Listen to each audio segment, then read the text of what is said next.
नमस्कार, मैं संजय लांबा। आप देख रहे हैं भारत टीवी न्यूज। सबका साथ और सबका विकास की बात करती है भाजपा, लेकिन आज हम हरिद्वार शिवालिक नगर पहुंचे हैं और यहाँ एक पुराना प्रकरण जो चल रहा है, जो सरकार के वो संज्ञान में भी है और जो वर्तमान के जो मुख्यमंत्री है उनके संज्ञान में भी है।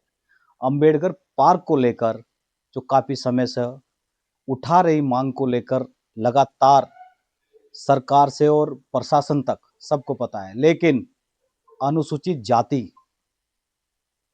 को लेकर दिलों में किस तरह की भावनाएं हैं, आइए हम जानते हैं। हमारे साथ जुड़ चुके हैं हमारे कपिल जी, जिन्होंने इस जाति के लिए नहीं, एक अंबेडकर जो मतलब बाबा साहब हैं वो सबके लिए है। उन्होंने जो संविधान बनाया वो सभी के लिए बनाया है, लेकिन यहाँ कुछ और ही है। बात करते हैं जी, स्वागत है।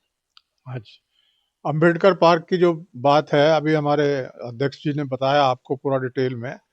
ये एक लंबे समय से हमारी मांग हमारी संस्था द्वारा चली आ रही है और इसके लिए जहाँ जहाँ वांछित जितने भी हमारे विभाग थे उन सब से हमने संपर्क किया है। सबके आदेश भी प्राप्त हैं, सबकी सहमति भी प्राप्त है, लेकिन यहाँ की नगरपालिका और प्रशासन आज इसमें अड़ंगा लगा रहा है। जबकि जो हमारा थर्ड फेज कपिल जी, आपकी बात रोकते हुए, अड़ंगा अड़ंगा क्यों लगाया जा रहा है? बाबा साहब तो सबके थे। हाँ, बाबा साहब सबके थे, कोई एक समाज के तो थे नहीं। बाबा साहब तो विश्व रत्न है, भारत रत्न तो है ही है, लेकिन विश्व रत्न है। उनकी सभी देशों में मूर्तियां हैं और सभी जितने भी ज्यादा से ज्यादा देश हैं उनकी पूजा करते हैं। एक तरह से उनको महामानव मानते हैं, बहुत ज्ञानी मानते हैं। और कोलंबो यूनिवर्सिटी में तो उनका सिंबल ऑफ नॉलेज के नाम से स्टेचू भी लगा है। तो यहाँ उनके बारे में ज्यादा नहीं सोचा जा रहा, जबकि हमारा पूरा शिवालिक नगर, आसपास की जितनी कॉलोनियां हैं, चाहे वो टेरी विस्थापित हो, चाहे रामधाम कॉलोनी हो, रावली महदूद तक के लोग यहाँ पे बाबा साहब के बारे में अपनी आस्था रखते हैं। और हमारे बार बार कहने के बाद भी यहाँ का जो हमारा पार्क है सिर्फ उसका नाम तक नहीं रखते।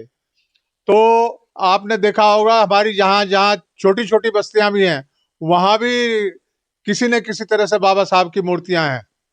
लेकिन यहाँ इतनी बड़ी कॉलोनी होने के बावजूद भी, जबकि इस कॉलोनी में जो हमारा थर्ड फेस है और फोर्थ फेस है उसमें हमारा 19% आरक्षण है।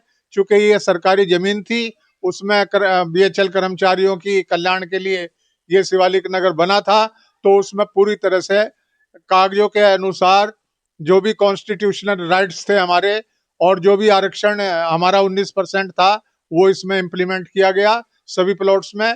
और हमारे जितने भी यहाँ पे कर्मचारी हैं और दूसरे लोग हैं वो हजारों की संख्या में यहाँ वास करते हैं और बाबा साहब में आस्था रखते हैं। क्या मानते हैं, जो जमीन है जहां आपकी मांग चल रही है कि पार्क वो बनना चाहिए, वो जमीन सरकार की है या वो प्राइवेट है? किस तरह से क्या है? नहीं, प्राइवेट कुछ नहीं है यहाँ पे। ये सब उस समय उत्तर प्रदेश गवर्नमेंट यहाँ पे हुआ करती थी जब ये डेवलपमेंट हुआ था इस शिवालिक नगर का।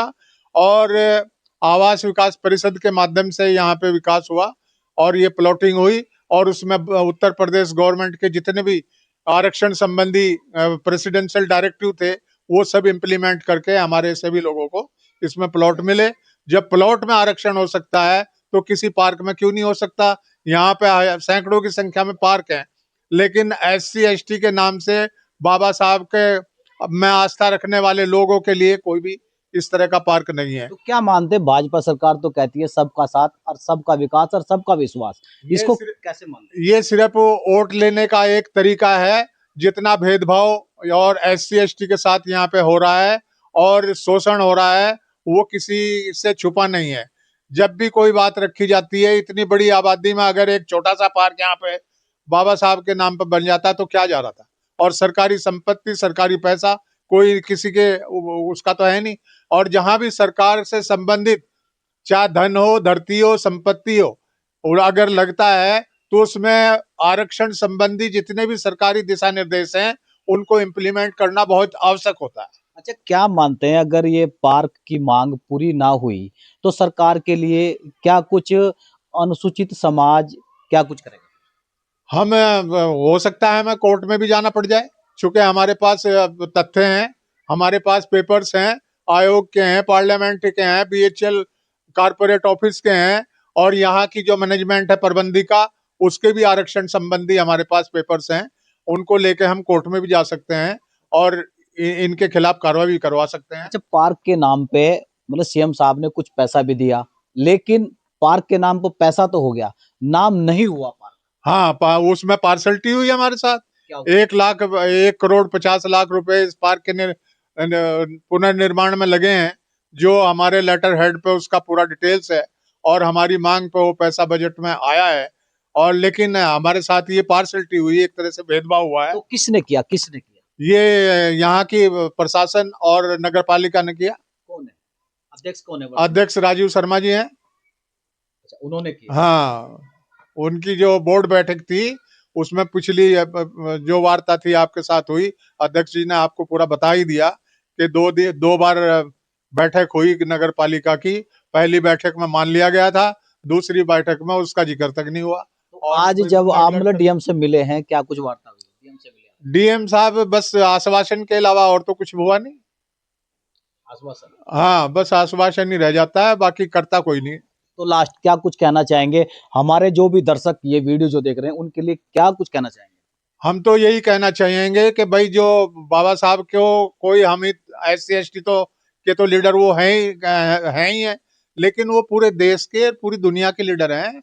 उनके नाम से अगर कोई स्थान बन जाता है तो उसमें सभी का मान सम्मान बनता है, और इसके लिए जो भी हमारी आगे की कार्रवाई हो, चाहे हमारा प्रदर्शन हो, चाहे कोर्ट कार्रवाई हो, उसमें हम लोगों को सहयोग करें।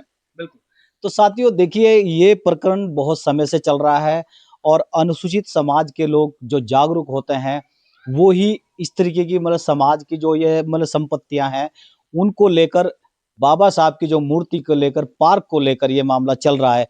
ये हरिद्वार जिले में, अब आप देख सकते हैं मुख्यमंत्री जी ने उस पार्क के नाम से 1.5 करोड़ रुपया भी मंजूर भी कर दिया, और वो लग भी चुका है, लेकिन कागजों में हेरा फेरी जो की गई है वो भी सामने आई है। अब आप देख सकते हैं सरकार का क्या कुछ मनसा है, खाली वोट के लिए ही है या कुछ धरातल पर भी। साथियों, अगर वीडियो अच्छी लगे तो इसको लाइक करें, शेयर करें और कमेंट करें, और अगली वीडियो के साथ फिर मिलेंगे। मैं संजय लांबा, हरिद्वार से अपने सहयोग के साथ।